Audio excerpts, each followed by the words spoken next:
আসসালামু আলাইকুম রহমতুল্লাহি ওবরকাতুহ।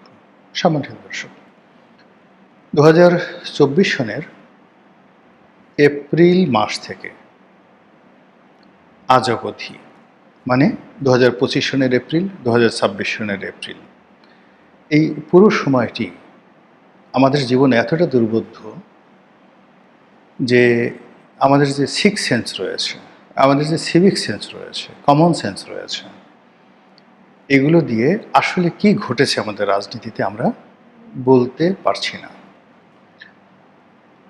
আপনারা যদি 2024 সনের সেই এপ্রিল মাসের স্মৃতি মনে করেন, দেখবেন সব কিছু একেবারে স্বাভাবিক, কোথাও কোনো রকম টু শব্দটি ছিল না। ঠিক ওই সময়টাতে হঠাৎ করে একটা ভিডিও ফুটেজ মানে আমার সামনে চলে এলো এবং আমি খুব উদ্বেলিত হলাম। আপনাদেরকে বলছি সে কাহিনী, 2024 সনের এপ্রিল মাসের কাহিনী, প্রথম দিকের কাহিনী।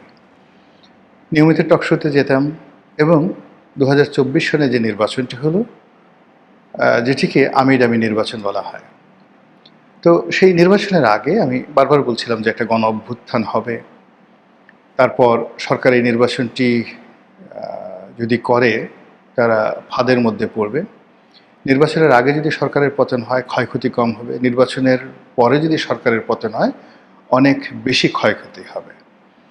তো এই সকল কথা টকশোতে বলতাম এবং বড় বড় নেতাদের সামনে বলতাম, তাদের সঙ্গে বাহাস করে বলতাম। এদের মধ্যে কাজী ফিরোজ রশিদ, তারপর জনাব শাহজাহান খান, অন্যান্য যে সকল আওয়ামী লীগের বড় বড় নেতৃবৃন্দের টকশোতে আসতেন, তাদের সঙ্গে নির্বাচন পূর্ব যে টকশোগুলো হতো সেখানে এই ধরনের কথাবার্তা আমি বলতাম। তো যাই হোক, এরপর কি হলো, নির্বাচনের পর মানে এই যে এপ্রিল মাসে বাংলা ভিশনের একটা টকশো ছিল। সেই টকশোতে জাতীয় পার্টির যেটা ফিরোজ ভাই, যিনি কাজী ফিরোজ রশিদ, তিনি ছিলেন, আর সাবেক নৌ পরিবহন মন্ত্রী শাহজাহান খান সাহেব ছিলেন। তো আমরা যখন আড্ডা মারছিলাম সেই যাকে বলা হয় রুমের মধ্যে, তখন শাহজাহান খান আমাকে বললেন যে, এই রনি, তুমি তো খালি সারাক্ষণ আমাকে ভয় দেখাতে, বড় বড় কথা বলতে, গণ-অভ্যুত্থান হবে ইত্যাদি ইত্যাদি সব কিছু, তো কই ইলেকশন তো হয়ে গেল, ইলেকশন তো হয়ে গেল এবং একটা ট্রু শব্দ নাই, সব কিছুই তো নিয়ন্ত্রণে, কী সমস্ত কথাবার্তা এখন বলো দেখি কী বাবা বলবা। তা আমি তাকে বললাম যে এটার উত্তর আমি দেবো আজকের টক শোতে, আপনার কাছে এখানে বললে আর আকর্ষণ থাকবে না। আচ্ছা ঠিক আছে, বলো বলো বলো। তৈমুর, মানে বাংলা ভিশনের যে উপস্থাপক আছে তৈমুর, ওর অনুষ্ঠান। তো সেখানে আমি খুব হাসতে হাসতে কথাগুলো বললাম যে খুব দ্রুত একটা গণ অভ্যুত্থান হবে, খুব দ্রুত একটা গণ অভ্যুত্থান হবে, এবং এটা এত আশ্চর্যভাবে হবে যে আমি, শাহজাহান ভাই বা কাজী ফিরোজ রশিদ, ফিরোজ ভাই, আমরা হয়তো কোনো টকশোতে আছি, নিচ থেকে নামবো, যার যার বাড়িতে যাব, এর মধ্যে গণ অভ্যুত্থান হয়ে যাবে। তারপর কাজী ফিরোজ রশিদ আমাকে টেলিফোন করে বলবে, রনি এটা কি হলো, আমরা একসঙ্গে এত সুন্দর করে টকশো করলাম, এখন দেখি গণ অভ্যুত্থান হয়ে গেছে, এখন আমি কোথায় যাই, কি করি? শাহজাহান খান সাহেব বলবেন যে, রনি এখন আমার কি হবে বলো তো, আমি কোথায় যাই, গণ অভ্যুত্থান তো হয়ে গেছে। তো এই কথা বললাম হাসতে হাসতে। কাজী ফিরোজ রশিদ সাহেব, শাহজাহান খান সাহেব, তিনিও অনেক হাসলেন। মানে এটা একটা স্যাটায়ার।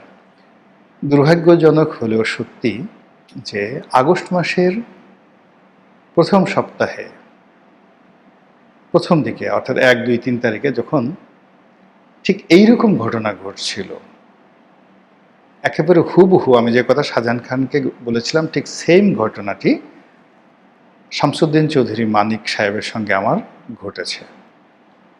এটি নিউজে ঘটেছে এবং চ্যানেল আইয়ের সেই যে দীপ্তির অনুষ্ঠানে ঠিক সেম ঘটনা ঘটেছে। তারপর আগস্ট মাসের 4 তারিখে 2024 সনে এবং 5 তারিখে যা কিছু ঘটেছে এগুলো বললে রীতিমতো গল্পের মতো মনে হবে।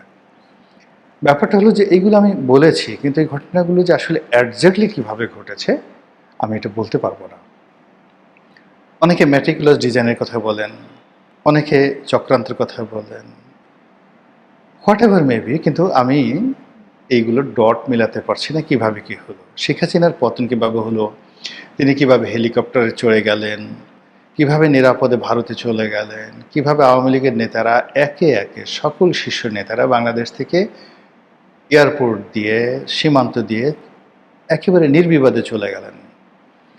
অনেকে দেখা গেল আগস্ট সেপ্টেম্বর মাসে হয়ে গেছে নিরাপদে, কারা তাদেরকে পার করে দিল। এমনকি 2026 সনে অনেক মানুষ গিয়েছেন, শুধু 25 সনে নয়, 26 সনে আওয়ামী লীগের অনেক সিনিয়র নেতৃবৃন্দ চলে গেছেন। এই ধরুন শিরীন শারমিন চৌধুরী যেভাবে ধরা পড়লেন, যেভাবে জেলে গেলেন এবং যেভাবে তিনি জামিনে মুক্ত হলেন, আপনার কাছে একটা আশ্চর্য মনে হয় না যে এটা কী করে হলো, এতদিন কোথায় ছিলেন? এই যে আমরা প্রশ্ন করতে পারি না, এই প্রশ্ন করতে না পারার কারণেই বর্তমানে যারা আছেন তারা আগামীতে ঠিক এরকম বিপদে পড়বেন, যতক্ষণ না পর্যন্ত এই প্রশ্নগুলো তারা মীমাংসা না করেন যে অতীতে এই জিনিসগুলো কীভাবে হয়েছে। আমরা একইভাবে আমি বলেছিলাম, একেবারে আপনারা যদি তৃতীয় মাত্রা দেখেন 2024 সনের আগস্ট মাসের 10 কিংবা 12 তারিখে, তো সেই 10 কিংবা 12 তারিখে তৃতীয় মাত্রা হলো, তখন সবেমাত্র ডক্টর মোহাম্মদ ইউনূস এসছেন 2-3 দিন। আমি বললাম যে ওনাকেও ক্ষমতা থেকে চলে যেতে হবে খুব দ্রুত, অপমানিত হয়ে, লাঞ্ছিত হয়ে। এখন যত দ্রুত তিনি যান তত তার সুবিধা, আর যত দেরি হবে তত তিনি বিপদে পড়বেন। এবং সেই বিপদ তিনি এখন পড়ছেন। তার বিরুদ্ধে, আসিফ নজরুল সাহেবের বিরুদ্ধে, অন্যান্য উপদেষ্টাদের বিরুদ্ধে দুর্নীতি দমন কমিশনে যাকে বলা হয় একের পর এক অভিযোগ পড়ছে। একের কুশীলবদেরকে ধরা হয়েছে, আরও কুশীলবদেরকে ধরা হবে। এজন্য নানা রকম তালিকা করা হয়েছে। এই তালিকার মধ্যে সাহিত্যিক আছেন, সাংবাদিক আছেন, সম্পাদক আছেন, ব্যবসায়ী আছেন, রাজনীতিবিদ আছেন, এমনকি বিএনপির যারা লোকজন তাদেরও আছেন। এবং এগুলো নিয়ে একটা বিরাট সিন্ডিকেট এখন কাজ করছে। যেমন দেখা গেল যে বিএনপির একজন নেতা বা মন্ত্রী, একজন এমপি একাগারের সাথে জড়িত ছিলেন। তো তার কাছে গিয়ে বলা হলো যে আপনি তো একাগারের সময় এই ধরনের কথাবার্তা বলেছেন, এগুলো নিয়ে তালিকা হচ্ছে, খুব দ্রুত আপনাকে ধরা হবে, আপনি মন্ত্রিত্ব হারাবেন, এমপিগিরি হারাবেন, আরও বড় বড় পদ যা কিছু সব হারাবেন, নেতার কাছে সব খবর আছে এবং খুব রাষ্ট্রিক অ্যাকশন নেওয়া হচ্ছে, অতএব আমাদের সাথে ডিল করেন। এগুলো নিয়ে যে কত ব্যবসা হচ্ছে পর্দার আড়ালে, কত সিন্ডিকেশন হচ্ছে, যার কারণে কি হচ্ছে, সরকারের যে কর্মকাণ্ড, সেই কর্মকাণ্ডে কোনো গতি আসছে না, সকলের মধ্যে একটা ফ্রাস্ট্রেশন চলে আসছে। যেটা বলছিলাম যে 2024 সনের এপ্রিল মাস থেকে 2025 সনের এপ্রিল, 2025 থেকে 2026 এপ্রিল পর্যন্ত যে ঘটনাগুলো ঘটেছে, এত দ্রুত, এত আশ্চর্য এবং এত ইউনিক, আপনি একটার সঙ্গে আরেকটা মিলাতে পারবেন না। কী করে ডক্টর মোহাম্মদ ইউনূস ছিলেন, অর্থাৎ প্রথমে কী করে শেখ হাসিনা গেলেন, কী করে ডক্টর মোহাম্মদ ইউনূস ছিলেন, কারা বঙ্গভবনে এই উপদেষ্টাদের সিলেক্ট করলো, কারা তারপরে ডক্টর মোহাম্মদ ইউনূসের বিশেষ সহকারীদেরকে নিয়োগ দিল, কারা সচিবালয়ে বসে বসে সচিবদেরকে নিয়োগ দিল, ডিসিদেরকে নিয়োগ দিল, খালি জায়গাগুলো পূর্ণ হলো, মিলাতে পারবেন না। তারপরে এখানে আলী রিয়াজ কী করে এলো, এখানে মনির হায়দার কী করে এলো, কী করে সংস্কার কমিশন হলো, এতে করে কী করে আপনার এখানে বদিউল আলম মজুমদার থেকে শুরু করে অন্যান্য যে সমস্ত লোকজন আসলেন তারা একত্র হলেন, দেবপ্রিয় ভট্টাচার্য, তারপরে মতিউর রহমান, মাহফুজ আনাম থেকে শুরু করে এমনকি নুরুল কবির সাহেব, তারা কী করে ডক্টর ইউনূসের কাছাকাছি গেলেন, আবার তারা ডক্টর মোহাম্মদ ইউনূসের থেকে কেন দূরে সরে গেলেন। এরই মধ্যে তারেক রহমান সাহেব এলেন, সবাই আবার ঝাঁপিয়ে তার কাছে গিয়ে পড়ল। সেই মাহফুজ আনাম, সেই মতিউর রহমান, সেই যাকে বলা হয় নুরুল কবির, তারা আবার সেই তারেক রহমান সাহেবের কাছে গেলেন, কথা হলো, বার্তা হলো, কিন্তু এখন আবার তাদের সাথে সেই সম্পর্কটা নেই। তারেক রহমান সাহেব নমিনেশন দিলেন, অনেকে মন্ত্রী হলেন, অনেকে এমপি হলেন, স্পিকার হলেন, কত কিছু হলো, কিন্তু কোনোটারই ডট কেউ মিলাতে পারছে না। দেশে কি ঘটছে, জামাতের সাথে বিএনপির সম্পর্ক কি সাজানো নাকি নিতান্ত খেলাধুলা, এই বিষয়গুলো নিয়ে কিন্তু প্রতিদিন আলোচনা হচ্ছে। আর সেই আলোচনার ফাঁকে যে প্রশ্নগুলো সামনে চলে আসে সেটা হলো পর্দার আড়ালে কেউ খেলছেন। এবং সামনে অনেকে খেলছেন পুতুল রূপে, জাস্ট লাইক ডল। আমরা যে মঞ্চে পুতুল নাচ দেখি, সেই পুতুল নাচের পুতুলকে নাচানো হয়, পুতুলকে গান গাওয়ানো হয়। আপনারা জানেন পুতুল গান গাইতে পারে না, নাচতে পারে না। পিছনে সাউন্ড বক্স থেকে তার পুতুলের হাতে পায়ে সেই রশি বাঁধা থাকে, সামবডি। তারা সেই পুতুলকে দিয়ে কখনো যুদ্ধ করায়, পুতুলকে দিয়ে কখনো অভিনয় করায়, গান গাওয়ায়, ঠাট্টা মশকরা করা ইত্যাদি নানা রকম পুতুল নাচের যে দৃশ্য আমরা দেখি রঙ্গমঞ্চে, রাজনীতির ময়দানের পুতুল নাচটি আরও মারাত্মক, ভীষণ রকম মারাত্মক। এখানে যদি একবার কাউকে পুতুল বানানো হয়, আর কেউ যদি একবার রাজনীতির যারা নেতৃবৃন্দ রয়েছেন তাদের হাতে পায়ে শৃঙ্খল বা শিকল পরাতে পারে বা রশি বাঁধতে পারে, আর একবার যদি সেই রশি অনুযায়ী তাদেরকে নড়াচড়া করাতে পারে, তাদের অর্থাৎ যারা পিছনে খেলোয়াড় তাদের ইচ্ছা মতো রাজনৈতিক নেতৃবৃন্দের মুখ দিয়ে কথাবার্তা বের করতে পারে, তাহলে কম করে হলেও এই ধরনের একটি অবস্থা থেকে বের হতে একটা জাতিকে 12 বছর সময় লাগে।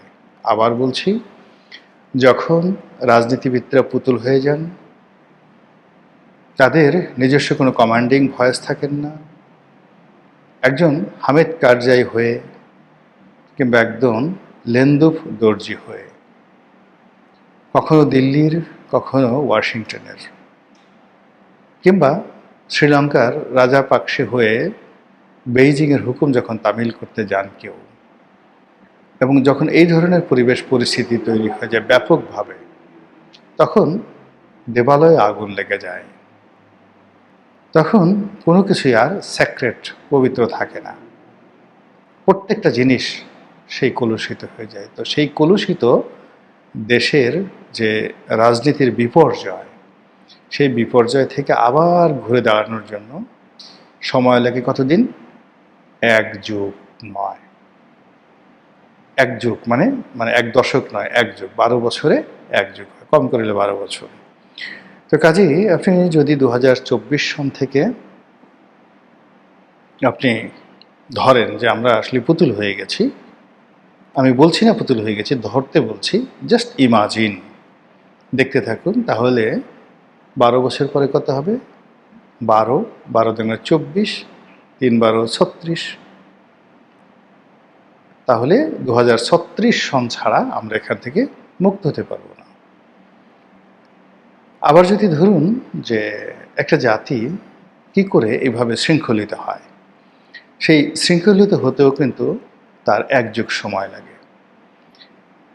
আওয়ামী লীগের যতটুকু ক্ষমতা, শক্তি 2012 সন পর্যন্ত ছিল।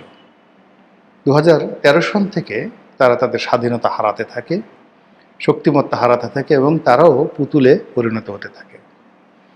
এবং সেই পুতুল ম্যাচিউর হতে হতে 2024 সন চলে যায়। 12 বছর পরে তাদের পতন ঘটে। আবার 2014 সন থেকে যে নতুন পুতুল নাচ শুরু হয়েছে, এটি যদি এখনও চলে, আগামীতে চলে, তাহলে আরও 12 বছর আমাদেরকে অপেক্ষা করতে হবে। মহান আল্লাহ আমাদের সবাইকে হেদায়েত দান করুন এবং হেফাজত করুন। আসসালামু আলাইকুম ওয়া রাহমাতুল্লাহি ওয়া বারাকাতুহু।